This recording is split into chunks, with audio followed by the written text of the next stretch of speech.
It's not an easy process trying to save victims of child sex trafficking.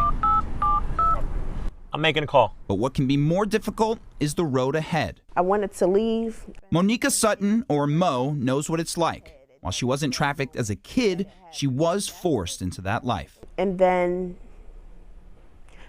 when I tried to leave, he hit me in my face with the bottom of a gun and told me I wasn't going anywhere. Matter of fact, I was about to start going to work. Work that meant seeing 15 to 20 guys a day.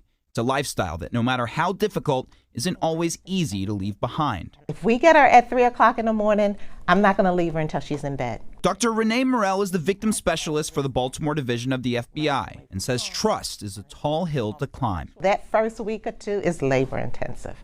And whether she likes it or not, I'm there.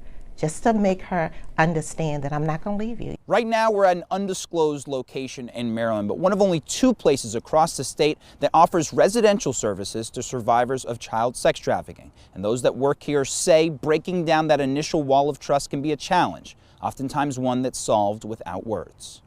Sometimes it starts with sand, asking the girls, or boys in some cases, to describe their best and worst days using these toys as props and this sand as a canvas.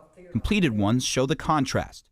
A coffin and handcuffs on one side. On the other, a home and a job as a nurse. The idea is to let them express themselves without speaking. Like with this clay figure, for example, molded without a mouth. As one therapist says, the girl didn't feel she had a voice. In the classroom, they get individual instruction, part of a long and sometimes difficult road to normalcy.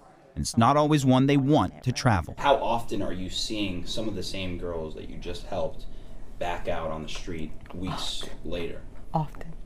Sometimes the very next week, couple of days. Even when they escape that cycle, reminders are everywhere. A cologne that someone has on will be the cologne that someone wore when you were raped, and you'll go right back to it and you'll think about it.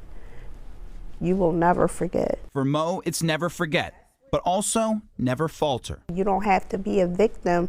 You don't have to victimize yourself. You're now a survivor. It's a feeling portrayed in this blanket that child survivors stitch together, saying things like part of growing up is moving on from the past. But it's maybe summed up best by this art from another young survivor. In her words, don't cry over the past, it's gone. Don't stress about the future, it hasn't arrived. Live in the present and make it beautiful.